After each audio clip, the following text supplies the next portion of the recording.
The official reason is that people shouldn't come in when the rabbi is speaking. That is the official reason. But people can't go out. Well, there was one rabbi who was speaking at some length, as you will hear in a minute.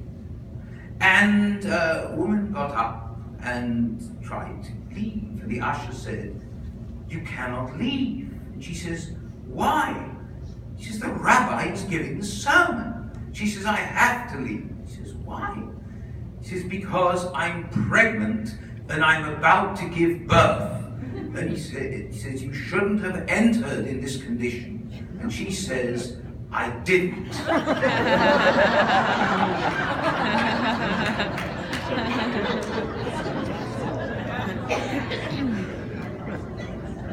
Some of you have heard this from me. Yes, this is another one about marital bliss.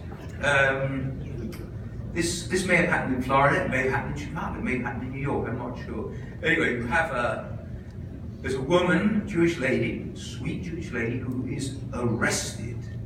She's arrested for stealing in the supermarket. It's a can of peaches. And the judge, I hear someone saying it already, I will digress completely.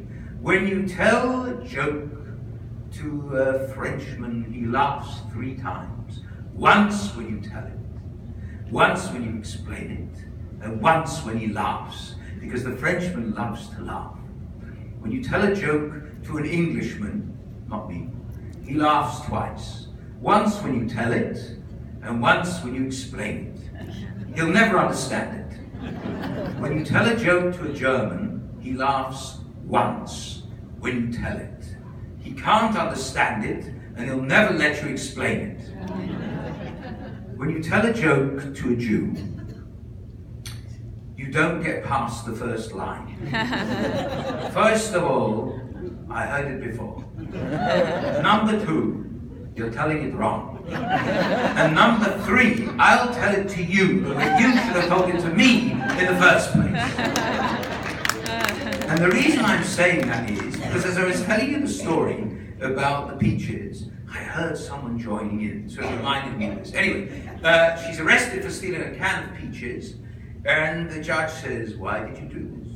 And she says, "I just wanted it." He said, "Listen, how many peaches, how many pieces were in the can?" And she says, 6. He said, "I'm sentencing you to 6 days in jail, 1 for each peach, that's each piece that's in the can." And he says, "Next case, but before you can go on, there's a man jumping." He says, "Just a minute, Your Honor, Your Honor." He says, "What?" He says, "Who are you?" He says, "I am her husband." He said, "Yes, what? What do you want?" "She also stole a can of peas."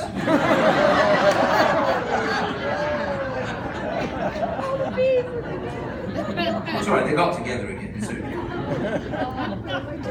In the old days, in the bad old days, we Jewish people couldn't get into non-Jewish clubs, golf clubs, etc. Times have changed. Now there are non-Jewish people who want to join Jewish golf clubs, you know. And there was a man, Mr. O'Malley, who came from a Hasidic family. No, Mr. O'Malley. God, I can't get a laugh out. I'm going to work like mad. Anyway, Mr. O'Malley, who wanted to join this club, and he says to his friend, what do I have to do? I mean, I want to think I'm Jewish. He said, "I'll tell you what. First of all, lose that name. Your name's Goldberg." He said, "Yeah, what if they ask me, what's my line of work? What shall I say? Because I sell crucifixes." I mean, he says, although there are Jews who sell crucifixes, not to Jews, mostly. Anyway, he says, "Just tell them this. Tell them you're a tallis maker." He says, "Just tell him you're a tallis maker." He gets into the club. He's very nervous. Almost immediately he's there. Someone comes up to him and says, "Hey, you're new here. What's your name?" He says, "Goldberg." He said, "Great to meet you. I'm Goldstein." He says, "Tell me, what line of work are you in?" He says, he says, "I'm a tallis maker." He says, "Great." He says, "I've always wanted to know, what are those Hebrew words on the collar?" He says, I don't know." He says, We just make the sleeves.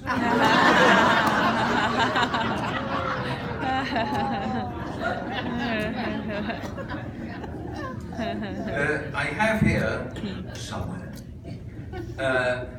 some advertisements, if I can find them. Yes, some ads.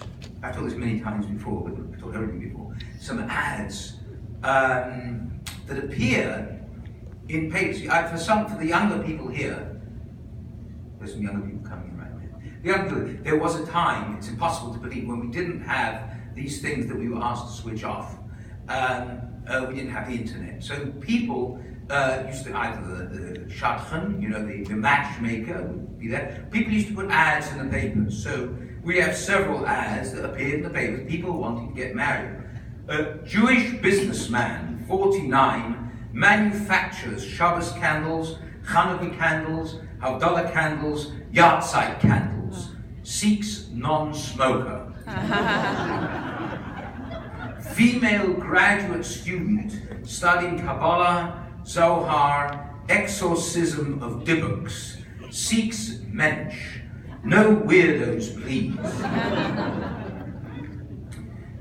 Divorced Jewish man seeks partner to attend shul with, light Shabbos candles, celebrate Yom Tov, build sukkah together, attend brises, bar mitzvahs. Religion not important. Yeshiva bacher, Torah scholar, long beard, pious, seeks same in woman. And I didn't like that one that much. Matzah supplier, 53, seeks cloth bag manufacturer. This is naughty. Let's play hide the afikoman. I like this one. You know what a couch potato is? Yes? Yes? Anyone here? Anyway, couch potato latke. How do you like that? Couch potato latke. In search of the right applesauce.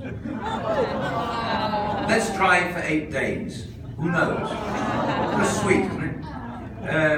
I like this one. Shul Gabbai, 36. I take out the Torah Saturday morning. Would like to take you out Saturday night. They got married. Yes. Yes. I have another one about Shidduch.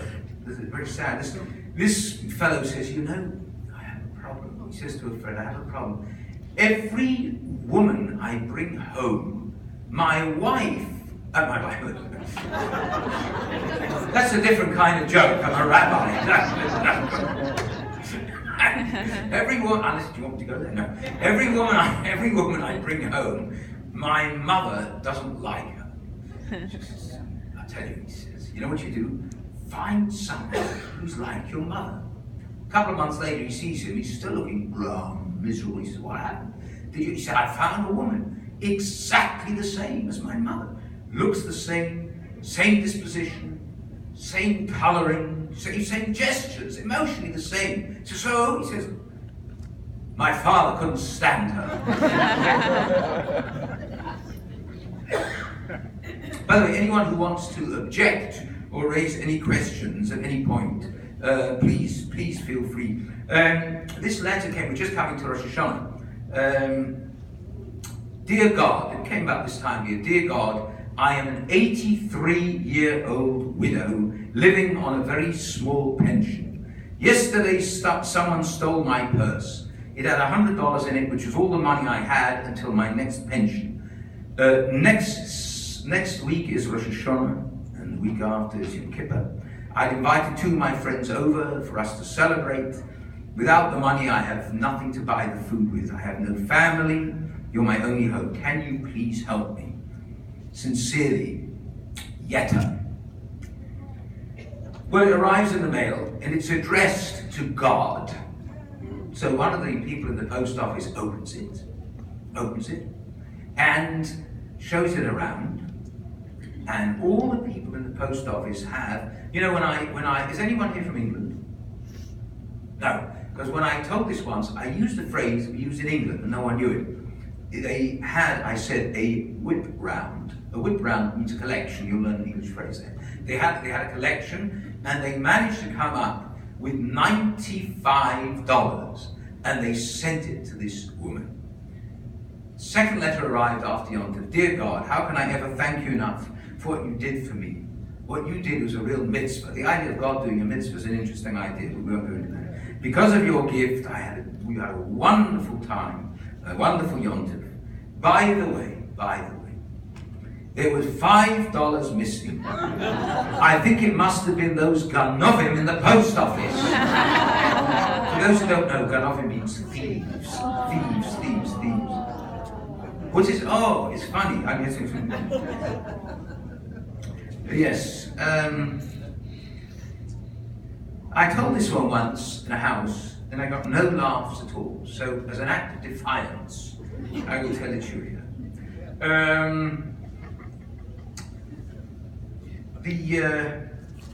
I've lost it now. Yes, a man comes to someone and he says, listen, I voted for you for alderman, and I voted for you for mayor, and I voted for you for governor, and I voted for you for senator. And now there's something you can do for me. Make me a citizen. There we are. Almost total silence. Thank you. Over here we have, thank you. Here's someone who knows what Chicago's like. How many of you understand Yiddish? I don't know, more of you been to Florida and understand Yiddish, I just don't understand. Well, we're going to do this anyway. How many of you remember the books about Hyman Kaplan?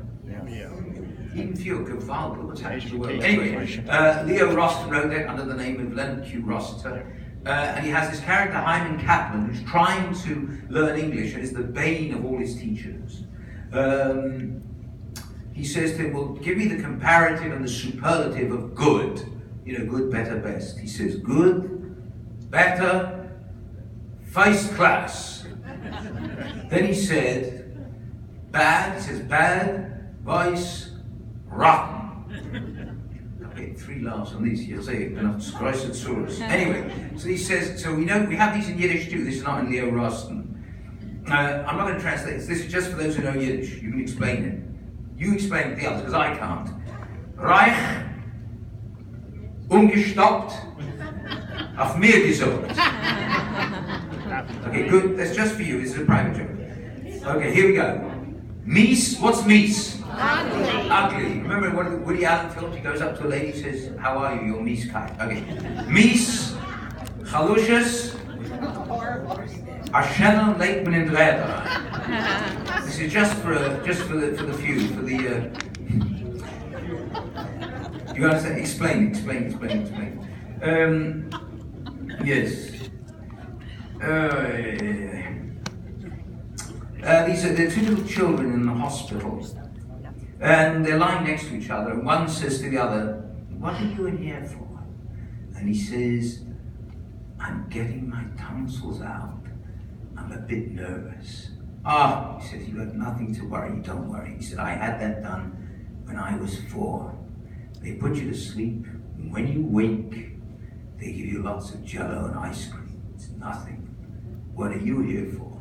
He says, "A circumcision." He says, "Ooh," he says, "no." He says, "I had that when I was 8 days old. I couldn't walk for a year."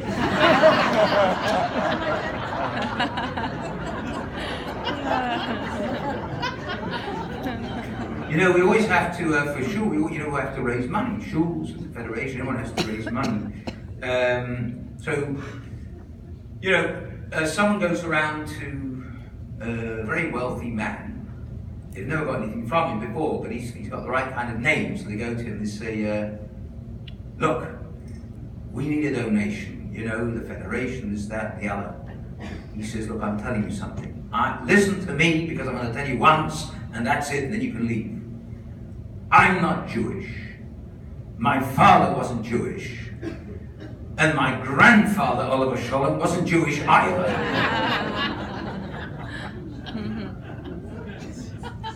But now I have one, since I can't just restrict myself to our own Jewish people. This is a story about a priest I apologize to her. Well, let me go to another one. I told this story many, many years ago at the Skokie Public Library, and afterwards someone said,